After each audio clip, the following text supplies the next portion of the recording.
I'm not going to lie, it feels pretty good to talk about something not Kirk Cousins. So the Falcons made a couple of low-key financial moves that freed up $20 million in salary cap space. So I want to discuss this on today's episode and whether or not this could turn into some big splash acquisition in free agency. But here's what Atlanta did. They restructured A.J. Terrell and Chris Lindstrom's contract, each freeing up $10 million.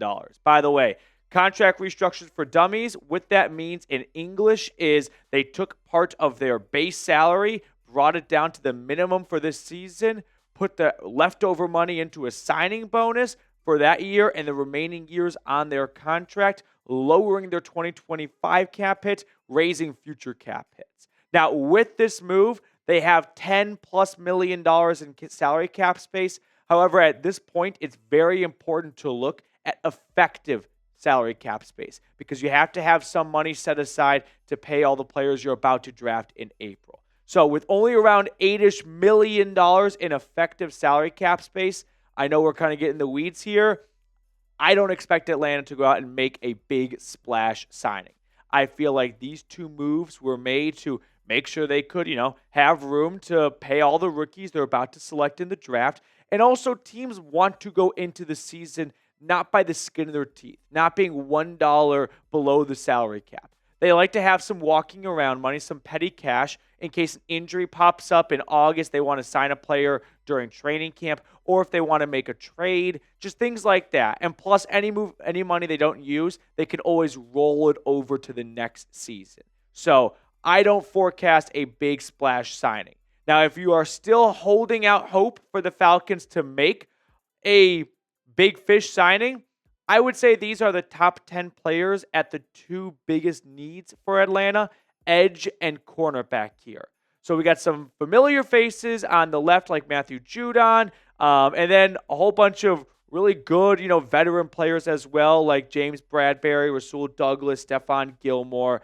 Overall, there are still some solid players out there. I don't think any of those guys are going to step foot into Atlanta's locker room and completely transform this defense. But if you had to pick one, I would suggest Za'Darius Smith for the outside linebackers edge rusher position group. He is still a highly productive player. I think the resume and the stats speak for themselves over the past 4 seasons. And also, on top of 12.5 sacks, 10 sacks, 5.5, 9 sacks, he's also been very available. Look at the games played. He has not missed a game due to injury the past 2-3 seasons. He missed a couple of Week 18 games when the playoffs were secured for whatever team he was on that season. So I like the fact that this is a player that has shown production and availability, which is the best ability when we're this late in the free agency period. So looking at Atlanta's front five, I feel like you could easily toss Smith into the Leonard Floyd, Ebiketie rotation. You've got Braylon Trice, who is more or less going to be a rookie this season since he missed all of last year at the torn ACL. But I think that's a really good 4-man rotation before you even get to the draft. Plus, if you fall in love with a corner or safety in round 1, this could free you up in the draft to wait until round 2 to get an edge rusher. Now, we're going to look at some other players that the Falcons could potentially sign, but between you and me, I don't expect them to in just a second. But on yesterday's video, we gained 33 new subscribers. So I just want to say thank you to everyone who clicked that sub button. For today, I would love it if we could get 50 new subs. So help me reach this goal. If you haven't yet, scroll on down and click that subscribe button. Switching gears a little bit, let's talk about another free agent or two that could be on the Falcons' radar. Instead of the edge position, we'll shift gears a little bit and look at the corners and DBs. One name that I've talked about since January, it is Chargers cornerback Asante Samuel Jr., who last year missed much of the season due to a shoulder injury, but prior to that, 3 straight years to open up his NFL career with 2 interceptions. Did not miss a lot of time due to injuries, except for his rookie season. I'm willing to take a chance on Samuel. I don't think it's that big of a chance. I mean, the numbers speak for themselves. Yes, the shoulder injury is a little bit of a red flag, and maybe that's the reason why he is still unsigned, because he just can't seem to pass a physical for a team. But this is a signing that I would be very stoked about because the ceiling is very high. He's got the familiarity in that zone defense, something Atlanta ran a ton of last year, and the Chargers did even more so in 2024.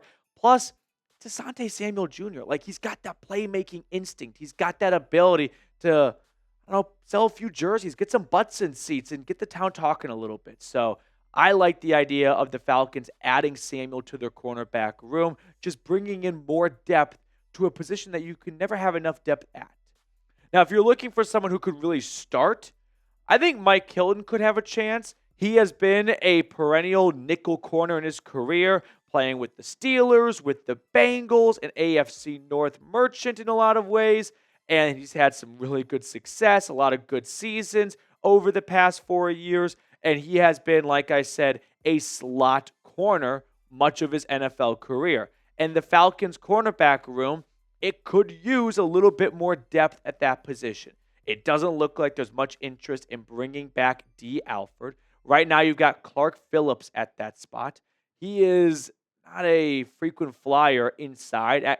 At Utah in college, he played outside corner. He's got the ball skills to play inside, and I think he's got the athleticism too, but I would not mind bringing in a veteran that can be an insurance policy in case Phillips just starts drowning at that spot. You can turn to someone who has held down the fort inside for a long time in their career. Now, if you had to sign one position, would it be corner or edge? Before I give you my answer, I do want to hear from you in the comment section below. So don't be afraid. Don't be a stranger. Scroll on down and let me know. I got to go edge, though.